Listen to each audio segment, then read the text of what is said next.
Someone who wants to speak English fluently, confidently, and naturally, then this lesson is for you.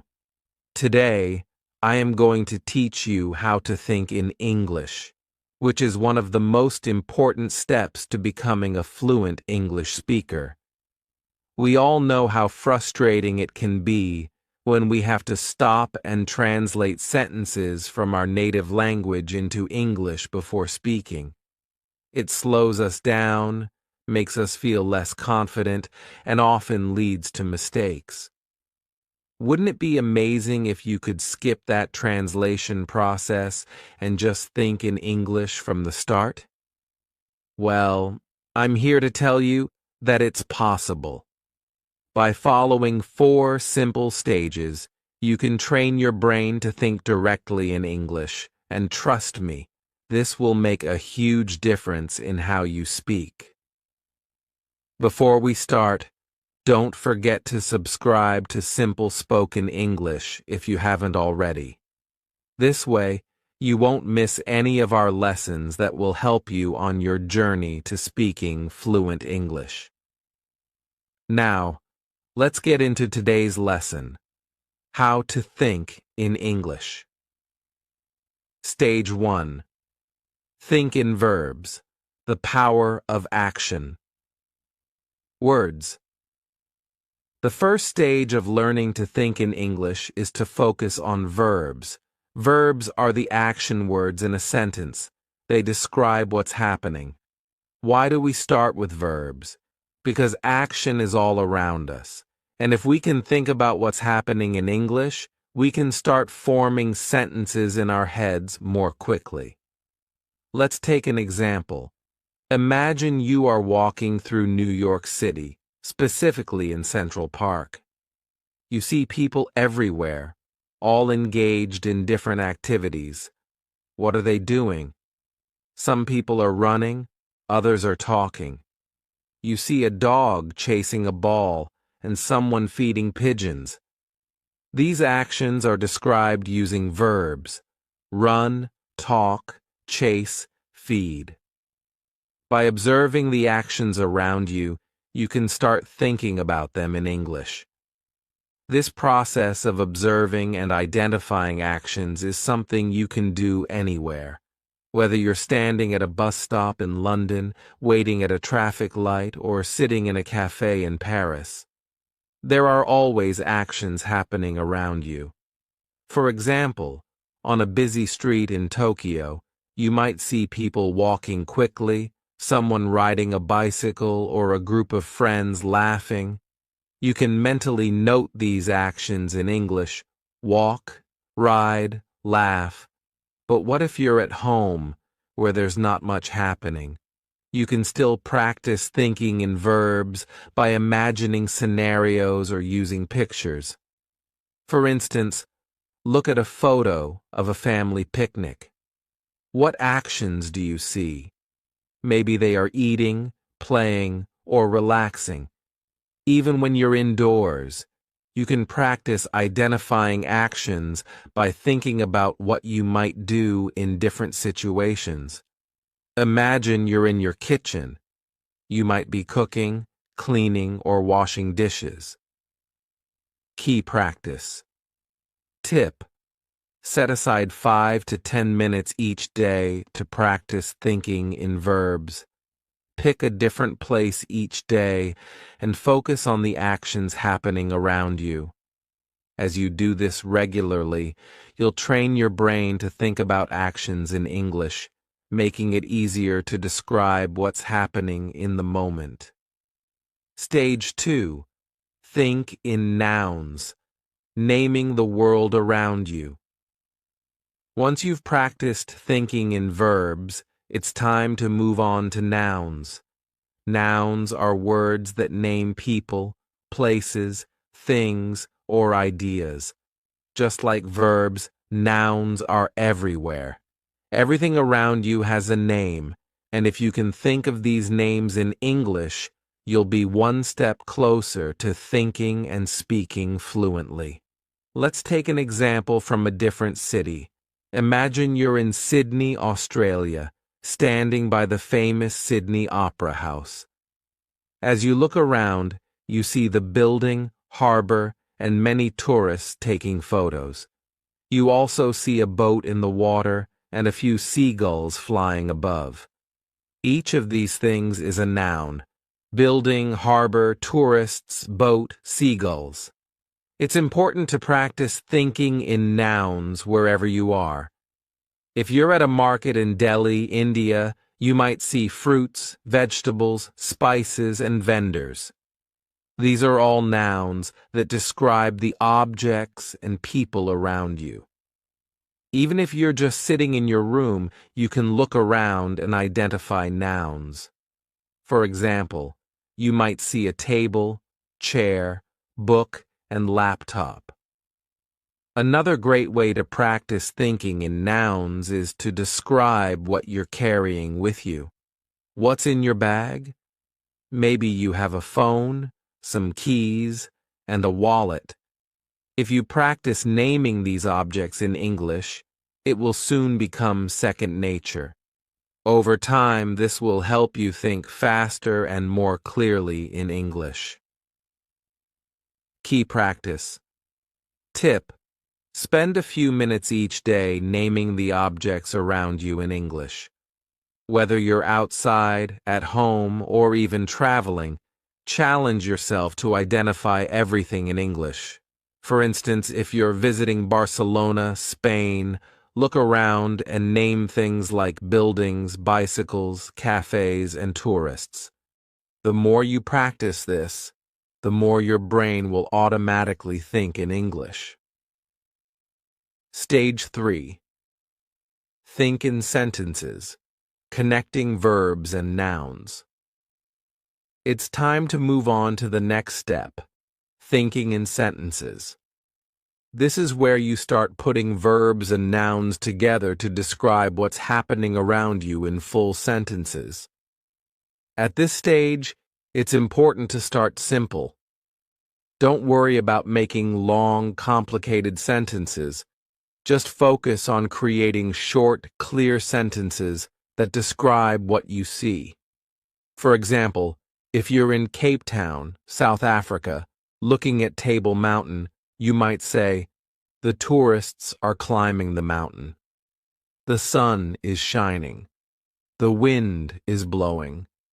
These are simple sentences, but they allow you to practice thinking in complete thoughts. Now let's imagine you're in Toronto, Canada, sitting in a park. What's happening around you? You could describe the scene like this.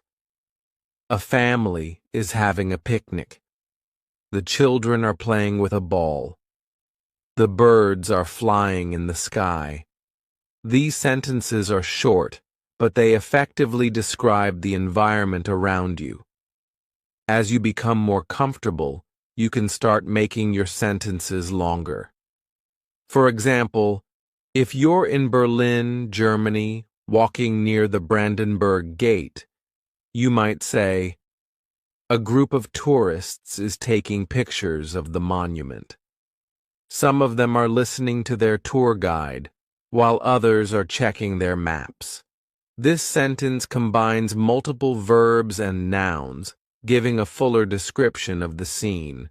The goal here is to get used to thinking in sentences instead of just words. This will help you when you're speaking, as you won't have to stop and think about each individual word. Your brain will automatically form sentences in English. Key practice.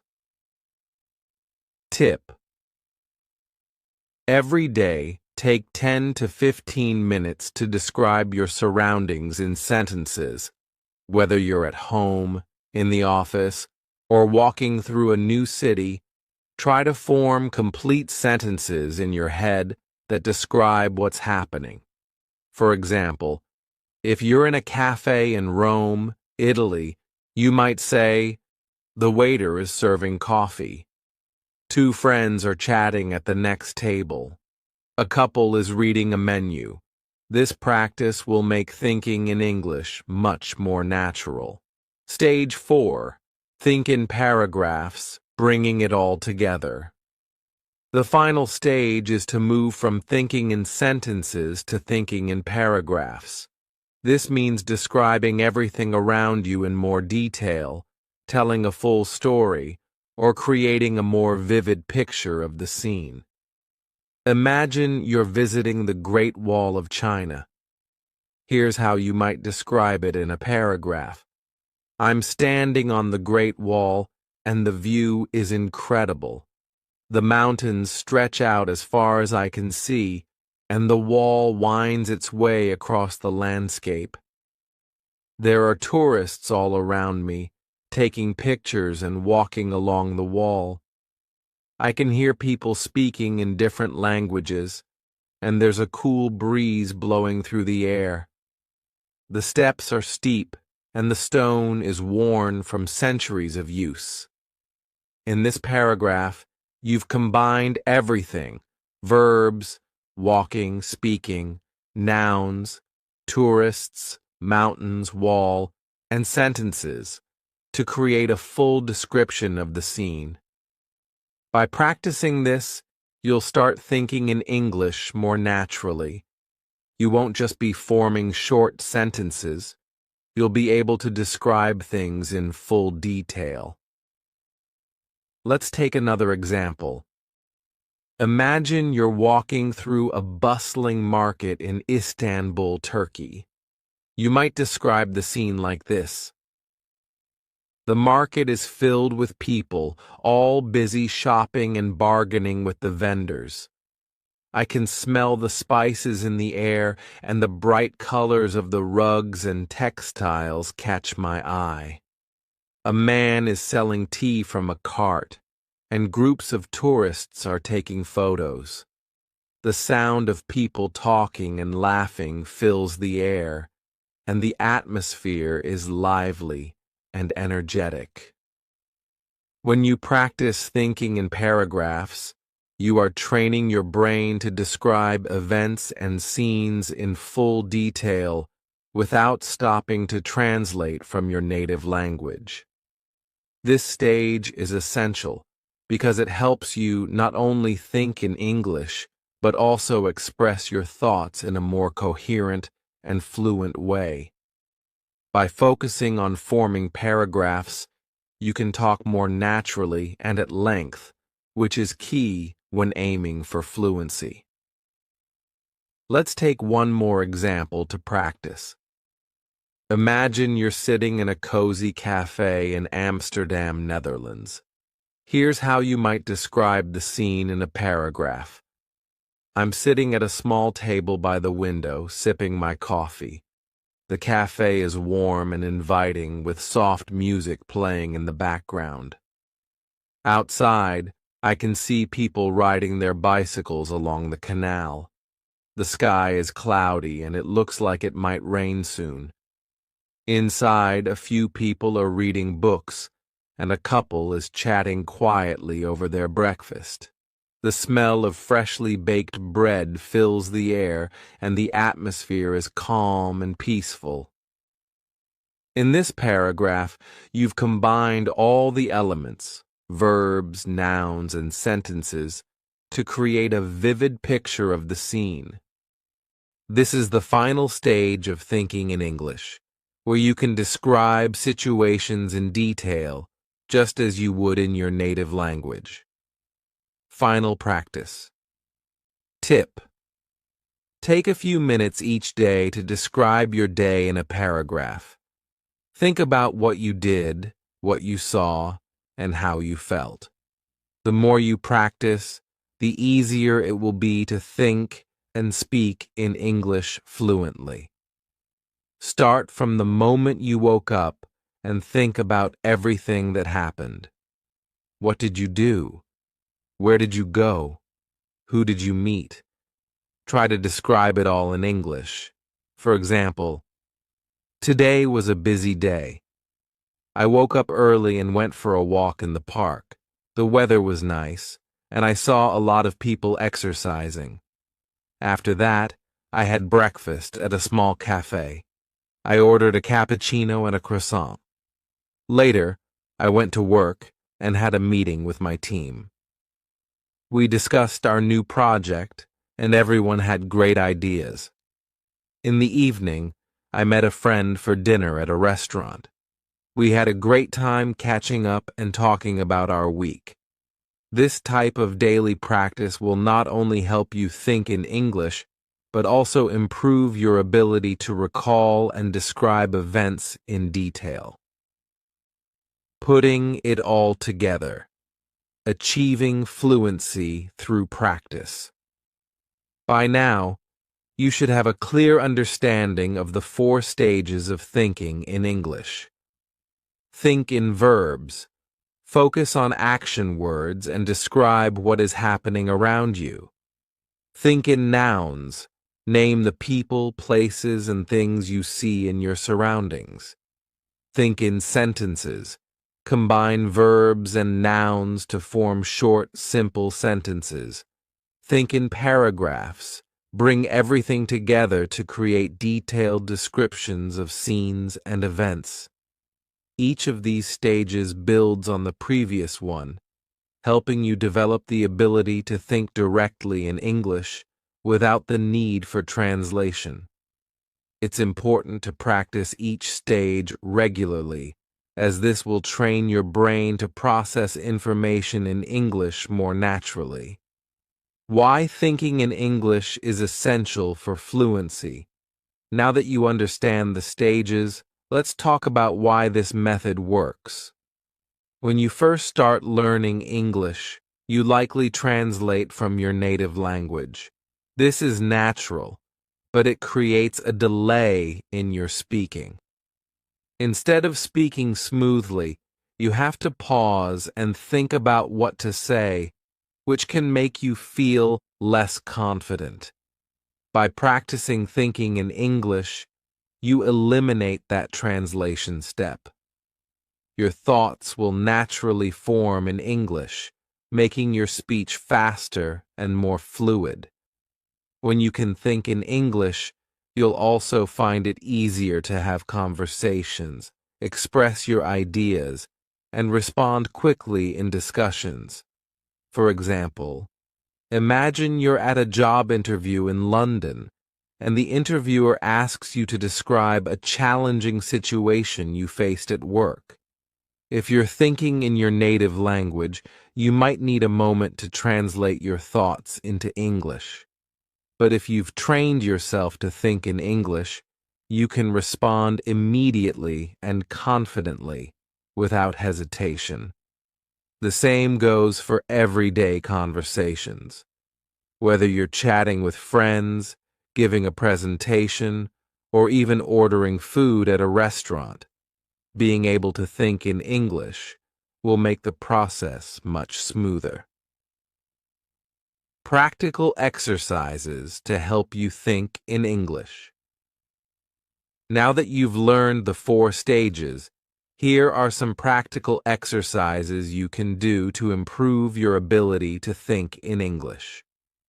1. Daily observations. Spend 10 to 15 minutes each day observing your surroundings and describing them in English.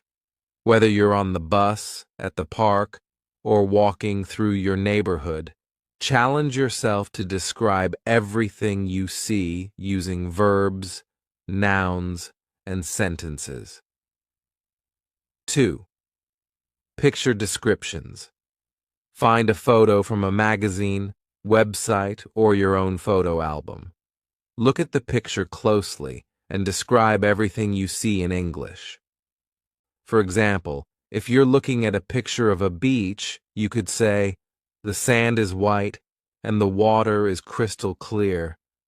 There are a few people swimming and some children are building a sandcastle. In the distance, I can see a boat sailing on the horizon." 3. Write a journal. At the end of each day, write a short journal entry in English. Start by describing what you did that day, where you went, and who you met.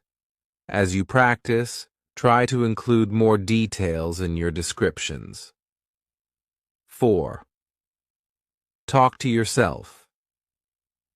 If you don't have anyone to practice speaking English with, talk to yourself. Pick a topic and try to talk about it for a few minutes. For example, you could describe your favorite movie, explain how to make your favorite dish, or talk about your plans for the weekend. 5. Set language challenges.